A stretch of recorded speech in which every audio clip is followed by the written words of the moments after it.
3, 4, hermanos, Dios les bendiga, ¿cómo están? Pueden tomar los primeros asientos, que hay 3, 4, 5, 6, 7, 8, 9, 10. Venir adelante, por favor, para que los que están llegando puedan sentarse en los lugares de atrás. Muchas gracias, hermanos. Ocupen los primeros lugares, por favor, si fueran tan amables. De tal manera que los hermanos que vienen, ellos ya puedan sentarse correctamente.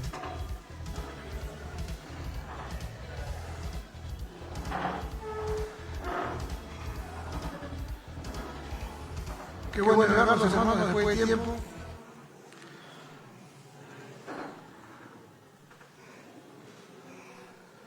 Entonces ahí nos damos cuenta que todavía hay lugar para sentarse.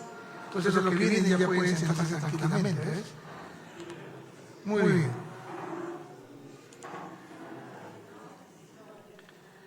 El tema de hoy es cómo estudiar un pasaje de la Biblia. Seguramente usted en algún momento ha estudiado la Biblia, ha estudiado un curso, y hoy día vamos a aprender cómo estudiar un pasaje de la Biblia.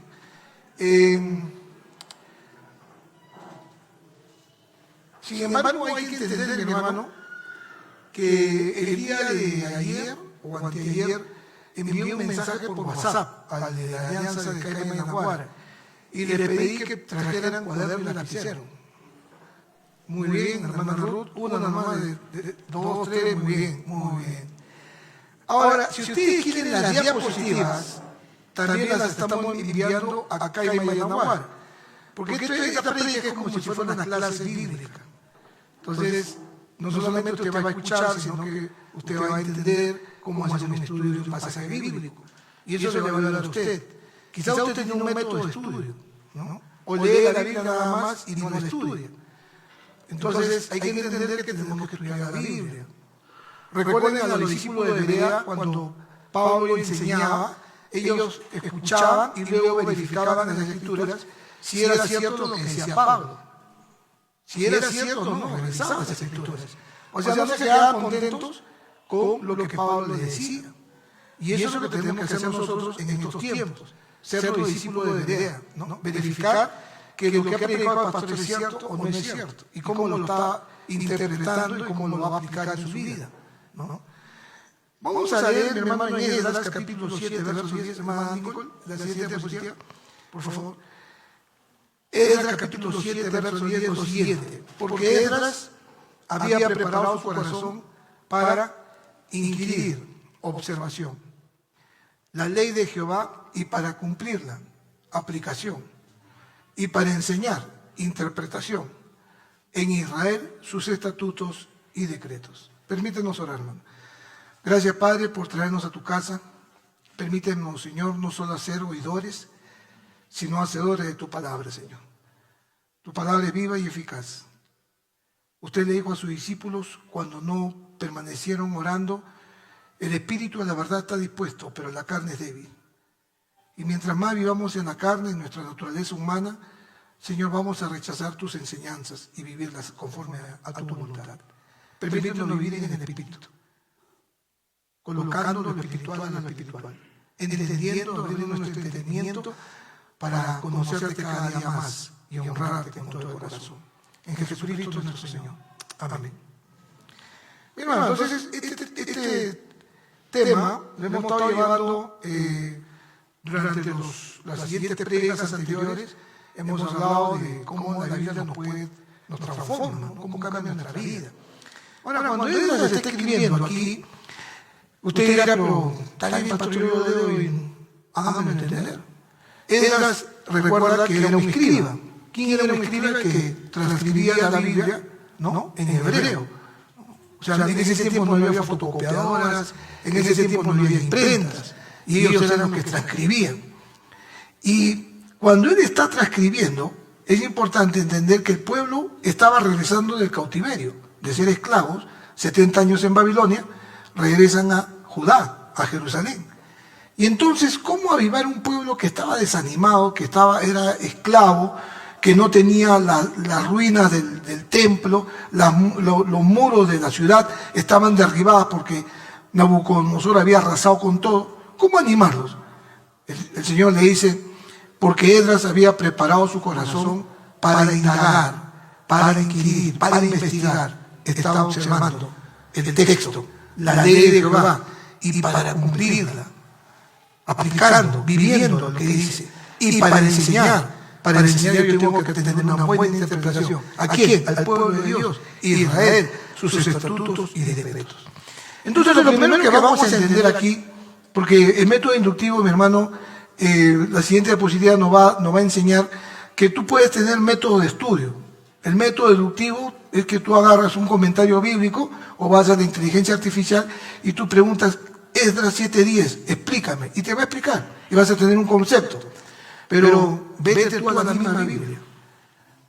Ese es el método inductivo. Tú vas a investigar y el mismo Dios te va a responder las preguntas que tú le vas a hacer. ¿No? Entonces, el método inductivo es ir al río y pescar tú mismo. Recuerda que Dios es un Dios personal. A mí me habla de una manera personal, a ti te habla de una manera personal, en tu contexto, en el momento en que estás viviendo. De igual manera a mí, en mi contexto y en la manera en que estoy viviendo. Entonces, ¿cómo estudiar la Biblia, hermano? Vamos a ver tres puntos importantes que tenemos que hacer. Lo primero, observación. La observación es descubrir lo que el texto dice. ¿Qué me está diciendo Dios? La interpretación es descubrir lo que significaba en ese tiempo. Ya te dije que Esdras venía del pueblo del cautiverio, 70 años de ser esclavos. Entonces yo voy descubriendo a medida que voy interpretando. Y la aplicación es descubrir lo que el texto significa para mí hoy. ¿Qué significa? Así como Esdras estaba indagando, investigando, yo también tengo que investigar como hijo de Dios. Tengo que también estudiar. Tengo que buscar lo que Dios me va a decir. ¿No? Ahora, en la siguiente diapositiva, hermano, vamos a hacer algo muy importante, porque si estamos hablando de observación, recuerda es qué dice el texto. ¿No? Cuando tú lees una carta, antiguamente seguramente tú estuviste enamorado de tu ahora esposa, tú le escribías cartas y ella te respondía con una carta que olía ¿a qué? A perfume, ¿te acuerdas? Ahora ya no, ahora es todo por WhatsApp, ¿no? Y todavía escribes mal, ¿no? Oye, ya ve, ¿cuándo? ¿Cómo? ¿No? Escribes mal, no escribes correctamente. Ahora, cuando tú escribes algo, hermano, tú tienes que leer bien, ¿no? En una oportunidad, y algún momento le contaré, yo leí mal un párrafo y casi pierdo la cabeza de mi esposa. Pero, qué importante es observar. Miren, en el siguiente cuadro vamos a ver rápidamente las preguntas que tú y yo tenemos que hacer cuando leemos un texto. ¿Qué? ¿Quién? ¿Cómo? ¿Cuándo? ¿Dónde? ¿Por qué? ¿Y para qué? Y vamos a ponerla en práctica. Si no quieres estas diapositivas o estas fotografías de la diapositiva, lo estoy publicando todos los domingos en el WhatsApp de Caima y Naguara. Si tú quieres el PPT, me lo dices, ya le envié a una hermana del primer culto para que ustedes puedan seguir repasando en sus casas. Pero resulta que chocaron dos autos y tú preguntas, ¿qué sucedió? Chocaron dos autos. ¿Quién? ¿Quién fue el responsable? El del carro azul. Ya estás teniendo respuestas. ¿Cómo? ¿Cómo chocaron? Estuvo mirando su celular. Muchos choferes yo veo que miran su celular manejando. ¿Cuándo? ¿Cuándo fue el choque? Hoy, viernes 21 de marzo de 2025 a las 10 de la mañana. ¿Dónde? Entre las intersecciones de Belaúnde y Javier Delgado. ¿Por qué? ¿Por qué se llevaron al conductor? Porque presentaba heridas graves. Llegaron los bomberos y se lo llevaron. ¿Y para qué lo llevaron? Para darle los primeros auxilios y ver la gravedad del caso. Entonces tú un hecho, con las preguntas, tienes toda una información de primera fuente. De primera fuente. Y cuando tú le haces preguntas al texto, cuando tú lees la Biblia y empiezas a preguntarle a la Biblia te va a responder. La palabra de Dios te va a responder. Entonces tú ya no vas a agarrar un comentario o la inteligencia artificial y porque ahora lo que la gente quiere es ahorrarse el tiempo. No, ahora tú mismo vas a preguntarle al texto. Y mientras más preguntas le hagas, Dios te va a responder más. Y entonces tu corazón va a estar, como dice, fortalecido porque estás leyendo y estudiando la palabra de Dios. Ahora, ¿recuerdan la diferencia entre una lectura de la Biblia y un estudio de la Biblia? Tú para estudiar necesitas un lápiz y escribirlo en un cuaderno, porque hay palabras que no vas a entender. A partir del próximo, termina esta campaña de 40 días y con todo el liderazgo y los que deseen, voy a enseñar el método inductivo a la iglesia, todos los martes, a través de Zoom. Voy a preparar un material y ustedes van a ser los estudiosos de la Biblia. Van a preparar sus propios conéctates, sus propios devocionales. Ya no van a ir a los devocionales o escuchar devocionales que ustedes escuchan de otras personas. Ustedes mismos van a resolver las preguntas del texto. Ustedes mismos. Pero eso va a requerir un poco de tiempo. Entonces, si tú lees la Biblia, hermano, se lee la Biblia no como un libro acerca de la Biblia. Se lee la Biblia en su contexto. Por lo general abarca un libro entero. No es que tú lees, vamos a ver qué cosa dice acá, lo abres y dice, arráncate el ojo porque no vas a entrar al reino de los cielos. Y te vas a arrancar el ojo. No. Tú tienes que leer la Biblia desde un comienzo de un libro o de una carta, Mateo capítulo 1, hasta que termine el capítulo 28. Tienes que leerlo capítulo por capítulo para que puedas entender el texto dentro del contexto. Porque ya le dije la semana pasada, yo de un versículo no puedo hacer una doctrina. Y hay mucha gente, muchas iglesias o muchas congregaciones o comunidades que hacen de un texto una doctrina, ¿no?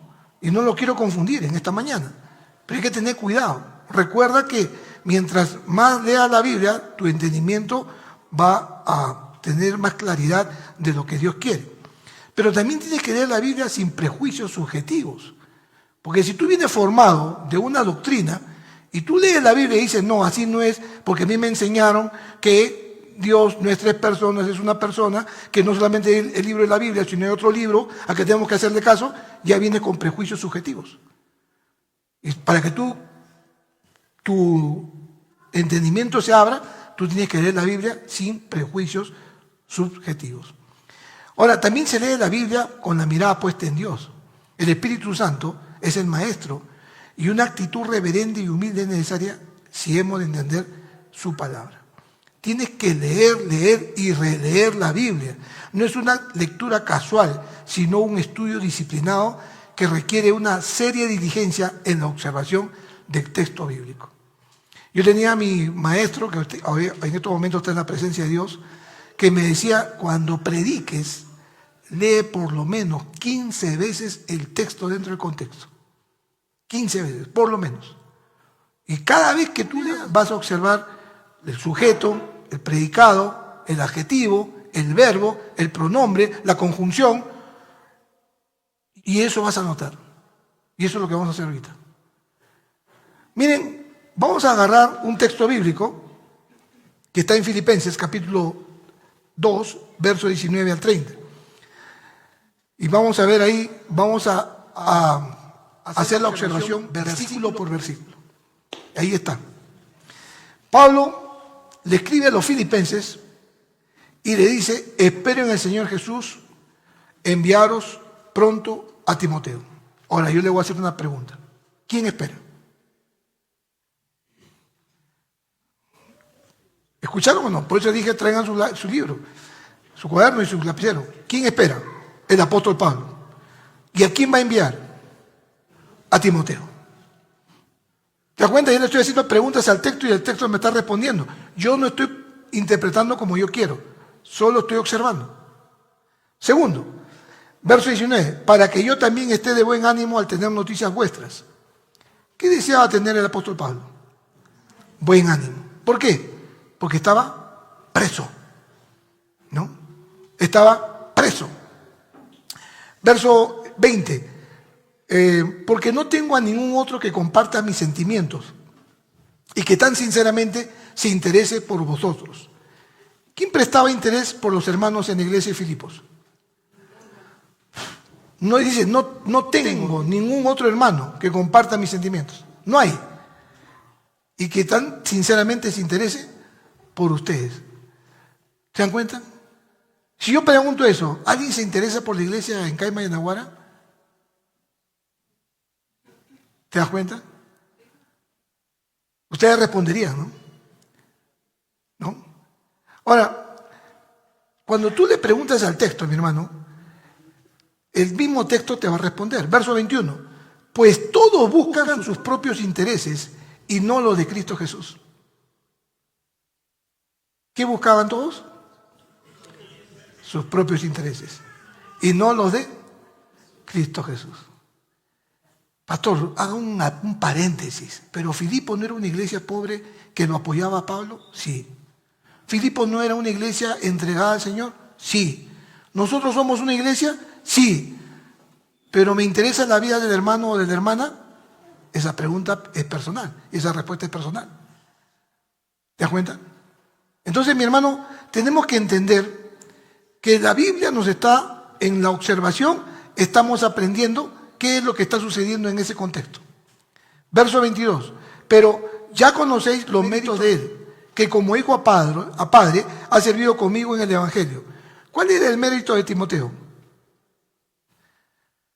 Como hijo a padre, servir en obediencia. Un hijo obedece a su padre, ¿no? Por eso está haciendo una comparación. ¿Cómo? Es una comparación. Ya observé. ¿Cómo es una comparación? Hijo a padre. ¿Y cómo tu hijo te obedece? ¿No? Entonces, Timoteo lo consideraba a Pablo como padre. Verso 23. Así que a este espero enviaros luego que yo vea cómo van mis asuntos. ¿A quién quería enviar Pablo a la iglesia de Filipos? A Timoteo. Una vez más lo está recalcando. Entonces ya voy observando algo importante, que Timoteo era un joven que se preocupaba por la iglesia, que Pablo lo quería enviar. Verso 24. Y confío en el Señor que yo también iré pronto a vosotros. ¿En quién estaba puesta la confianza de Pablo? En el Señor. ¿En quién está puesta tu confianza? O sea, yo le hago la pregunta al texto, pero también me hago la pregunta a mí. ¿En quién está puesta mi confianza? ¿En mis fuerzas? ¿En mi juventud? Verso 25. Pero me pareció necesario enviaros a Epafrodito, y empieza otro personaje. Epafrodito, acuérdate, Afrodita, que era una diosa griega, ¿no? ¿Te acuerdas? Ese nombre se deriva de Afrodita, Epafrodito. ¿Pero qué dice? Mi hermano, colaborador y compañero de milicia, a quien vosotros enviasteis a ministrar para mis necesidades. O sea, la iglesia, ¿no?, le enviaba a Epafrodito para llevar las necesidades que Pablo estaba preso en la cárcel, le enviaba todas sus necesidades. Y era una iglesia pobre. Entonces pregunto aquí, ¿a quién le pareció necesario enviar a Pablo?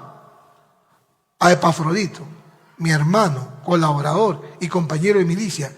La iglesia ya lo conocía y le enviaban ayuda a Pablo a través de él, ¿no? Verso 26, estamos haciendo texto por texto. Él tenía gran deseo de veros a todos vosotros y se angustió mucho porque os habíais enterado de su enfermedad. ¿Quién tenía deseos de ver a la iglesia en Filipos? Epafrodito. Epafrodito. Se preocupó mucho y conocía de su enfermedad. Dice el texto, se angustió mucho. ¿Te angustias tú por ver a los hermanos? ¿Por reencontrarte con los hermanos del grupo pequeño, de matrimonio, de jóvenes? ¿Te preocupas? ¿Qué será? ¿Vendrá o no vendrá mi hermano, mi hermana? Miren lo que estamos aprendiendo, solamente observando. Verso 27. En verdad estuvo enfermo, a punto de morir, pero Dios tuvo misericordia de él, y no solamente de él, sino también de mí, para que yo no tuviera tristeza sobre tristeza. ¿Quién estuvo enfermo? Epafrodito. ¿A punto de qué? De morir. Y así servía al Señor. Ya nos puso una valla alta. Servimos a punto de morir en la iglesia del Señor. ¿Qué pasó con él? Dios tuvo misericordia de Epafrodito y de Pablo para que no decayeran en tristeza. Verso 28. Así que me apresuro a enviarlo para que al verlo de nuevo os gocéis y yo esté con menos tristeza. Ahora, ¿quién envía a quién? Pablo, ¿a quién? A Epafrodito, ¿no? ¿Con qué propósito? Para que se gocen al igual que Pablo y esté con menos tristeza. Muy bien, verso 29. Recibidlo pues en el Señor con todo gozo y tened en estima a los que son como Él.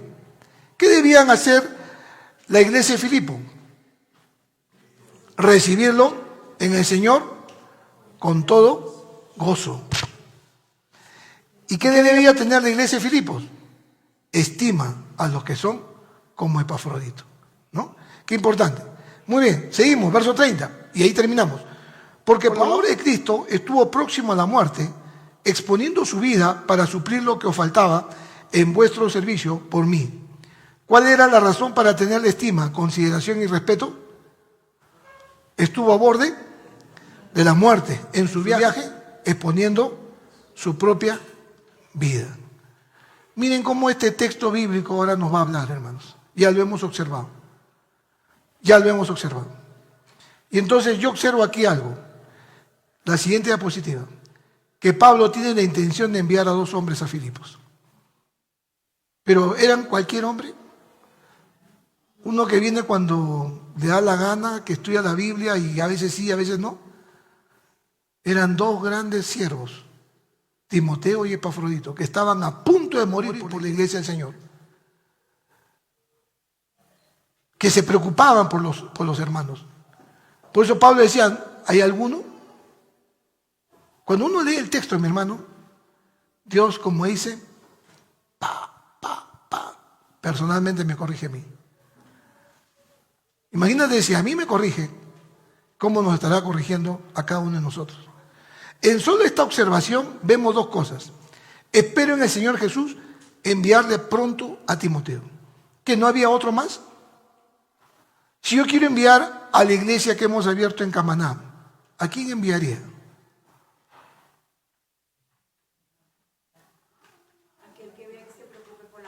Muy bien, hermana. Muy bien, hermana. Gracias por enseñarnos. En el versículo 25 dice, creo que es necesario enviarle de vuelta a Epafrodito. Ya no es Timoteo, sino también Epafrodito, ¿no? Y qué importante, hermanos, es que hay la intención de enviar a 2 siervos de Dios. Ahora, yo te pregunto, vamos a hacer preguntas, realistas. El Señor nos dice, el pastor Martín va a ser cambiado a una iglesia de Alianza de Estados Unidos. ¿A quién dejo en mi reemplazo en Caimán de Naguará?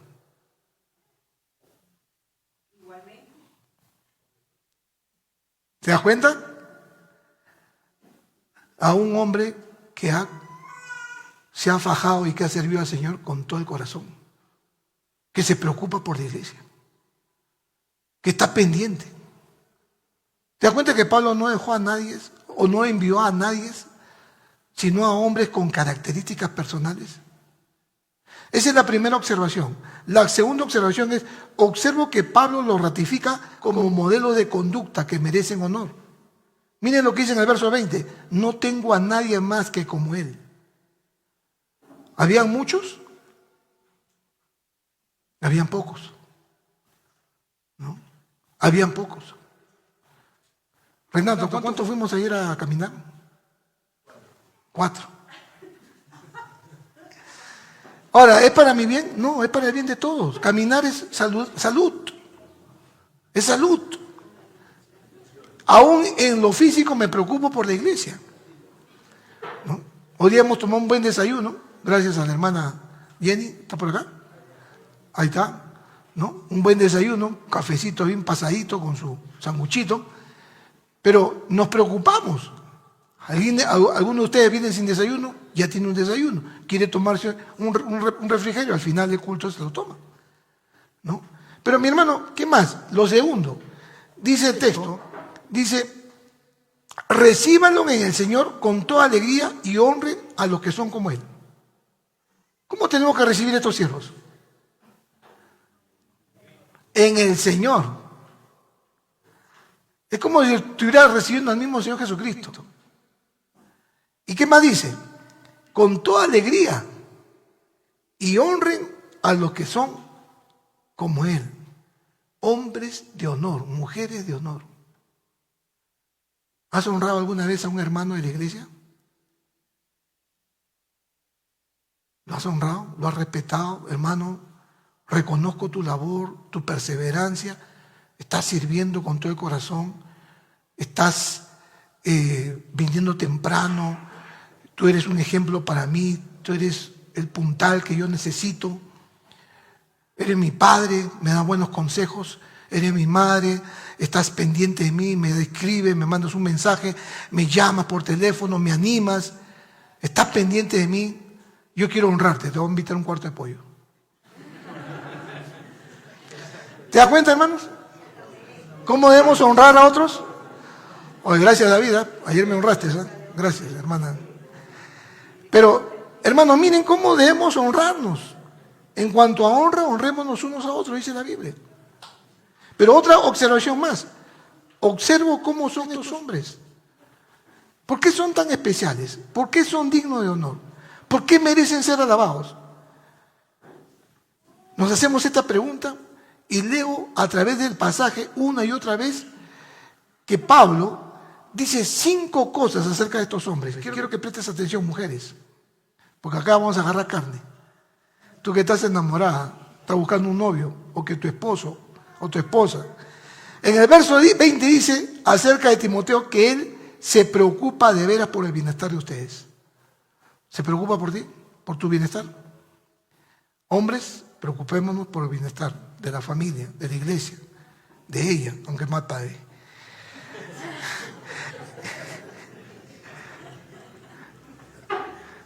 Hermano, que está muy tenso, siempre es bueno añadir un poco, una frase más, ¿no?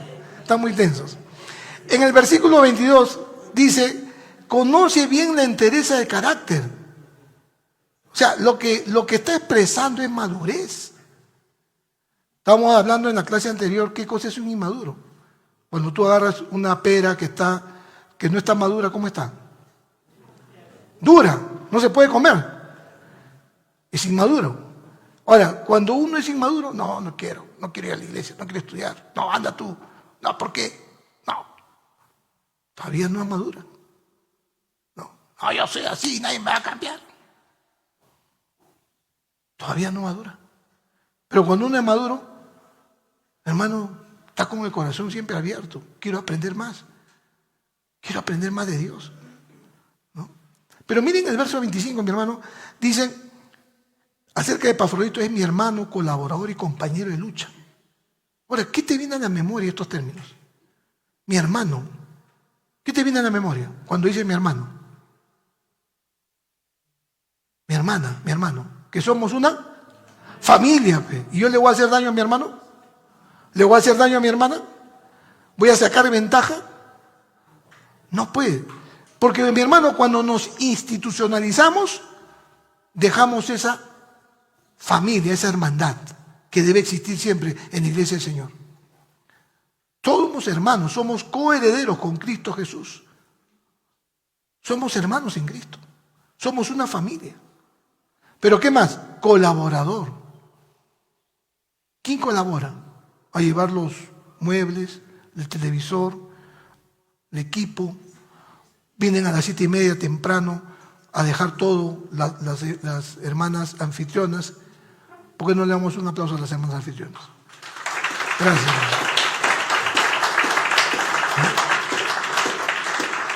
Usted está durmiendo y ellas están acá con el equipo del ensamble.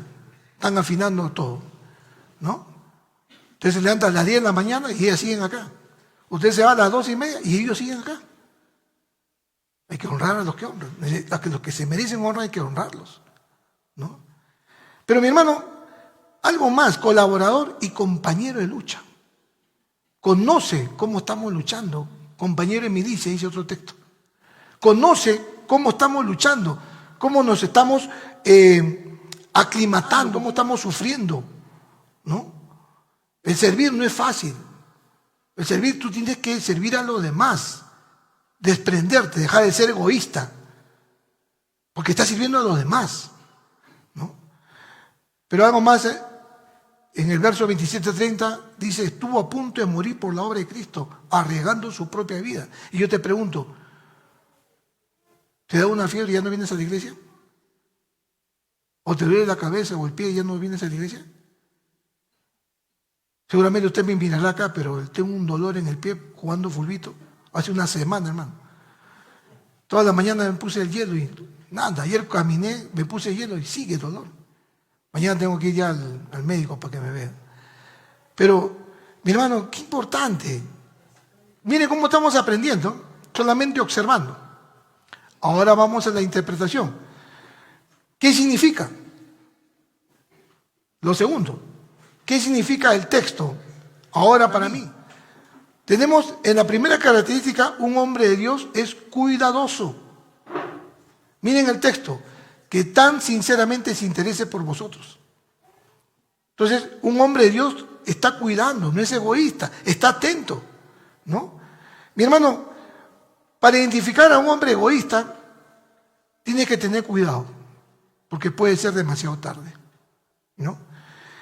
El hombre egoísta solo habla de sí mismo. Esta es una señal. No te abre la puerta de la casa y del carro. Primero sube él y después subes tú al carro. ¿Alguna vez te ha traído comida porque sabía que estaría demasiado ocupada para comer? Tienes que hacerte esa pregunta. ¿Es una persona que está interesada más en su propia agenda y te deja a ti en segundo plano? ¿Alguna vez has salido de su camino para asegurarte de que te sientas segura? ¿No? Voy a dejar de hacer esto, pero quiero que tú te sientas seguro. Te voy a acompañar a donde vas a ir, ¿no? Hago un paréntesis, siempre haciendo paréntesis. Hombres, ¿han acompañado a sus esposas a comprar su ropa en las tiendas de Totus, en cualquier tienda? Levanten sus manos los que han acompañado a sus esposas. Levanten, ¿ah? No me mientan, ¿ah? Los compadezco. Los compadezco, mis hermanos. ¿Cuántas horas se demoran para escoger una blusa? Y al final no compran. Hermana, hace un mes atrás las mujeres estaban en una reunión, me invitaron, las mujeres anfitrionas, para ver qué vestidos se van a poner los domingos. 7 de la noche, 8, 9, 10. Yo dije, bueno, hermano, ya yo creo que ya se van a medir y ya me retiro. Y pregunto al día de ayer, ¿y qué tal? ¿Se pusieron de acuerdo? No, todavía no se ponen de acuerdo. Pero miren los hombres, mi hermano. Tu mujer, si quiere buscar o encontrar un hombre que no sea egoísta, en algún momento va a pedir tu opinión sobre algo. Va a cancelar sus planes para acompañarte. Ese es un hombre amable. Está preocupado por su apariencia, ten cuidado. ¿Harías algo que no le guste hacer solo para poder pasar más tiempo contigo? Ese es un hombre generoso. ¿Recoge su desorden o espera que tú lo recojas? ¿No? Las medias botadas por ahí, la cama no la ha tendido, ¿no? El plato que comió está tirado ahí 3 días ¿no? En la mesa. Hermano, lo segundo que vamos a ver es un hombre de Dios es consistente, que pruebe su confianza. Un hombre de Dios es confiable, fiel, mantiene su palabra. Esos hombres son hombres de convicción y de carácter. ¿Sabes la diferencia que hay entre una convicción y una opinión? Una opinión es algo que vas a discutir siempre, pero una convicción es algo por lo que vas a morir. Mi hermano, yo respeto mucho a las mujeres y yo las honro mucho porque ellas van así con menos una pierna y un brazo a trabajar, ¿no? Miren, las que tienen 3 hijos, ¿cuánto han soportado el dolor? ¿No? Yo me sorprendo mucho por las mujeres, ¿no? Pero si no fueran por ellas, no tuviéramos, el ser humano no existiría acá en la faz de la tierra. Pero, mi hermano, ¿tienes alguna convicción en tu vida? ¿Estás listo para vivir hasta que sepas por lo que estás dispuesto a morir? ¿Estás dispuesto a morir por algo? Recuerda que Dios está buscando hombres consistentes. Los hombres de Dios no solamente son cuidadosos, sino que también son consistentes, confiables. ¿No?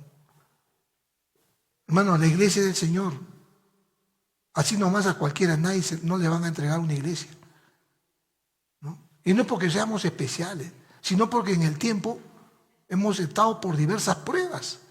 Tú estás por diversas pruebas. Estás sirviendo y estás resistiendo a las situaciones difíciles que hemos vivido. Hermanos, lo tercero, un hombre de Dios es colaborador. Pero me pareció necesario enviaros a Epafrodito, mi hermano, colaborador y compañero de milicia, ¿no? Recuerda, mi hermano, que Pablo dice mi hermano, porque somos parientes, somos hermanos en Cristo Jesús. Este término aparece 133 veces en la Biblia para referirse a los cristianos. Somos compañeros de trabajo. Eso significa que tenemos la misma tarea, la misma misión, la misma comisión. Estamos trabajando juntos para servirnos, pero también somos colaboradores. Estamos colaborando, ayudándonos mutuamente, ¿no? Si todos sirviéramos, si todos colaboraríamos, hermano, seríamos una iglesia grande. ¿Por qué nuestra nación no es grande? Si tú lees a Basadre, la historia del Perú, esos 3 tomos, ahora creo que lo han reducido en 1, tú te vas a dar cuenta de que el Perú siempre estuvo dividido hasta el día de hoy. ¿Por qué no somos unidos si esta nación tiene todo? Y parte de esa cultura nosotros en este tiempo también estamos experimentando en estos tiempos como peruanos. Por eso es que la iglesia del Señor es diferente, mi hermano. Epafrodito se enferma y entrega la ofrenda casi muriéndose. Él no dijo, estoy con fiebre, no puedo ir a la iglesia, ¿sabes qué? Manden a otro. No, casi muriéndose. Ahora, la gente pudo pensar, mira, está llevando una ofrenda, está llevando dinero, capaz se lo va a agarrar, capaz se lo va a gastar. Quizás no lo va a llevar correctamente, pero él fue probado en su integridad. Llegó la ofrenda a Pablo, a punto de morir, pero llevó la ofrenda a Pablo. Entonces, vamos al siguiente, mi hermano, ¿cómo lo aplico? Ya observé, ya hice la interpretación, hombres de carácter, cuidadosos, ¿no? Hombres que estaban dispuestos a morir de convicción. Ahora, ¿cómo lo aplico? ¿Qué hago al respecto? La siguiente diapositiva me va a decir algo. Recuerda bien este Santiago 1:22. No basta con oír el mensaje. Tú te puedes ir de este lugar y solamente eres un oidor. Hay que ponerlo en práctica. Si yo aprendo algo de la Biblia, no debo tardarme en ponerlo en práctica. Pues lo contrario, os estaríais engañando a vosotros mismos. ¿Te gustaría ser engañado? Que en vez que te den un billete de 200 soles, te den un billete de 20 soles. ¿Te gustaría? ¿Cómo te sientes cuando te engañan? ¿Cómo te sientes cuando te dicen, mire, yo voy a contratar tu servicio, te voy a pagar 5.000 soles y te pagan 500? ¿Cómo te sientes? Así es uno que solamente oye la palabra y no la pone en práctica. Se engaña a sí mismo. Recuerda que lo más importante, mi hermano, no es lo que tú lees, sino cómo lo aplicas a tu vida. Ahí vas a tener prosperidad, bendición, ¿no? Ahora, recuerda que en esta semana, si tú has sido un grupo pequeño, la siguiente diapositiva, hermano, por favor, hemos aprendido lo que se llama el acróstico Papá me ves. Papá me ves, ahí están enmarcados en amarillo. Cuando tú lees este texto que hemos leído de Filipenses capítulo 2, 19 al 30, te haces la primera pregunta. ¿Hay algún pecado para confesar? Y tú te pones, ¿no? Acuérdate que el predicador primero me cae la palabra a mí, para yo predicarla. Ahora, yo digo, Epafrodito llevó la ofrenda a Pablo casi muerto. Timoteo, no había otro como él. Yo me hago la pregunta, ¿hay un pecado para confesar? Señor, ¿estoy dispuesto a morir por tu iglesia? ¿Soy íntegro? Una pregunta personal. Yo tengo que decirle, perdóname, Señor. Me falta mucho. Lo segundo, ¿hay una actitud para cambiar? ¿Estoy preocupándome más por mí que por otros? Esa actitud la tengo que cambiar. Señor, me estoy preocupando más por mí, por mi familia, y no estoy orando por el grupo pequeño de esa chaca. No lo estoy llamando, no lo estoy escribiendo. Esa actitud la tengo que cambiar. ¿Hay alguna promesa para reclamar? Dios dice que honra a los que le honran. ¿Estoy honrando a Dios? Señor, ayúdame a reclamar esta promesa, pero primero ayúdame a honrarte a ti y a la iglesia. ¿Hay algo para alabar a Dios? Claro que sí. Si tú has leído este texto, versículo por versículo, te vas a entender que Dios, mi hermano, dejó registrado esta historia para enseñanza a nosotros. Toda la Biblia es inspirada por Dios y útil para enseñar, para redarguir, para instruir, para corregir en justicia, a fin de que el hombre sea completo, enteramente preparado para toda buena obra. Toda la escritura, si esta escritura de Filipenses está aquí, es para mi enseñanza, para alabar a Dios. Gracias, Señor, porque me estás enseñando que debo ser como Timoteo, como Epafrodito. ¿Hay algún mandamiento para obedecer? Claro, el amor. Ama a tu prójimo como a ti mismo. Y Timoteo y Epafrodito amaban a la iglesia del Señor, a su prójimo. ¿Hay algún error para evitar? Dejar de ser egoísta. Dejar de ser egoísta. ¿Hay alguna verdad para creer? Señor, ¿qué verdad me está mostrando aquí? ¿La verdad de qué? De que usted honra a los que le honran. Y la iglesia va a honrar a los que sirven. ¿Hay algún ejemplo a seguir? Claro que sí hay un ejemplo. El ejemplo de Pablo, el ejemplo de Timoteo y el ejemplo de Epafrodito, siervo de Dios. ¿Hay alguna súplica para orar? Sí, Señor. Voy a orar para que me quite yo mismo. Señor, tú quítame el egoísmo que hay en mí, de pensar en mí y ver por los demás para que tu iglesia siga creciendo. La siguiente diapositiva, mi hermano. ¿A quién honrar? ¿Conoces algún hombre en mi vida? ¿Conozco algún hombre en mi vida que sea cuidadoso, consistente, colaborador? ¿Lo conoces? ¿Lo honras? Quizás papá, mamá te dio el estudio, te dio el techo, el abrigo, y nunca dijiste, papá, gracias.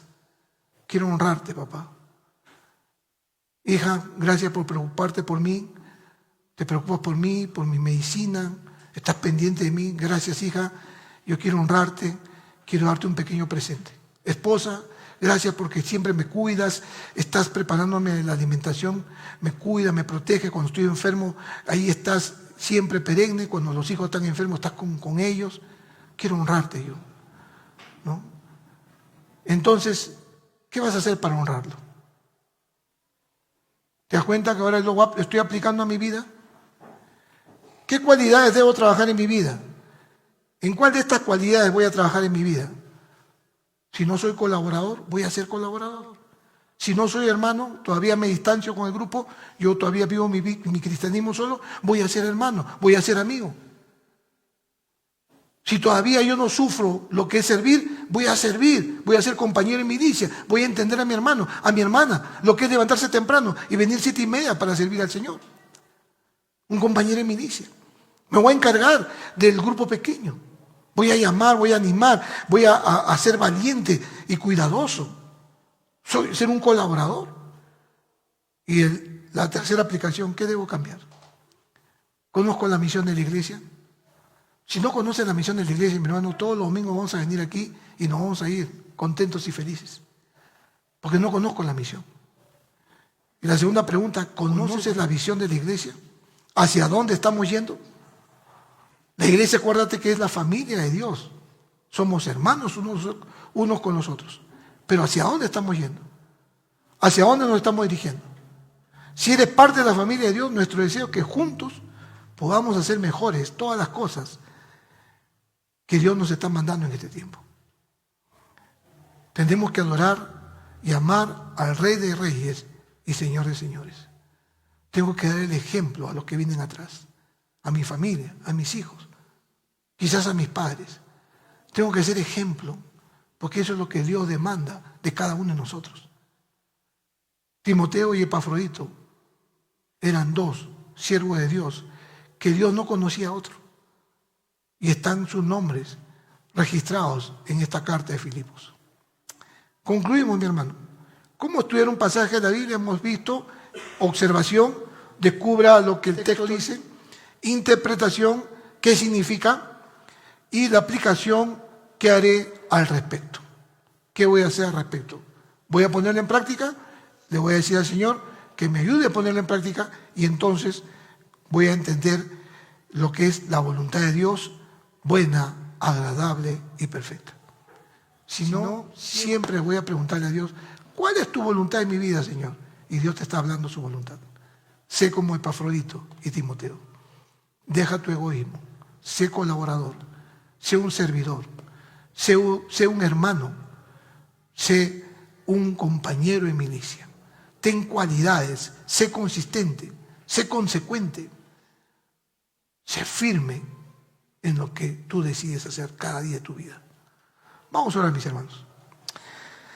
Amado Dios, gracias te damos por esta mañana, ya tarde, por el privilegio de poder aprender de tu palabra, Señor, de cómo estudiar un pasaje bíblico. Quizás yo tengo un método, Señor, que por mucho tiempo lo he estado empleando, pero gracias por este método de estudio bíblico, porque en pocos minutos, Señor, una porción bíblica, hemos hecho preguntas al texto y usted nos ha respondido, sin desviarnos de lo que usted dice en su palabra. Porque no queremos desviarnos, no queremos interpretar lo que dice otro libro. No hemos buscado un comentario. No hemos buscado, Señor, en inteligencia artificial lo que dice este texto. Solo lo hemos hecho preguntándote a ti, conforme a tu palabra. Y ayúdanos, Señor, a que cuando hagamos un estudio bíblico también podamos ser buenos observadores. Ver qué personajes hay, qué es lo que están haciendo, qué verbos hay, qué adjetivos, Señor, están empleando, qué ejemplos nos está dando, Señor. Ayúdanos, Padre Santo, a poder hacer una buena interpretación y a poder vivir conforme a tu santa y perfecta voluntad. Pero, Señor, tu palabra dice que el Espíritu Santo nos va a guiar a la verdad. Y el Espíritu Santo es Cristo en nosotros. Cuando renunciamos a nuestro yo, a nuestro ego, para ti, Señor. Y permítenos en esta mañana o en esta tarde ya reconocer tu señorío, reconocer que tú eres nuestro Salvador, reconocer, Señor, que nuestra vida ya no nos pertenece, sino te pertenecen a ti, Señor. Tú eres nuestro Padre, nuestro Salvador, nuestro Señor. Y si hasta el día de hoy no lo dice, convencido de tu amor hacia mí, de que me rescataste, Señor, cuando estaba en un mundo de tinieblas, cuando pensaba yo que estaba viviendo, Señor, conforme a tu voluntad. Pero, Señor, me llamaste con lazo de amor. Y ahora estoy aquí, Señor, en este lugar, escuchando tu mensaje. Permíteme, Señor, renunciar a todo lo oculto y vergonzoso y recibirte en mi corazón como el Señor y Salvador de mi vida. Gracias, Jesús. Confieso tu nombre delante de los hombres. Jesucristo es mi Señor y Salvador. Y no hay otro en mi vida. Si usted aceptó a Cristo en esta mañana, por favor, levante su mano. Yo quiero orar por usted en esta mañana o en esta tarde. Si se reconcilió con el Señor, hágalo con esa libertad en Cristo Jesús. ¿Hay alguien esta mañana o en esta tarde que recibió a Cristo y se reconcilió con el Señor? Si hay alguien, mi hermano, empieza a tomar la decisión más grande de su vida, de recibir su corazón y de vivir para Él. Padre, gracias por tu iglesia. Ayúdanos a despertar y a avivar nuestro corazón.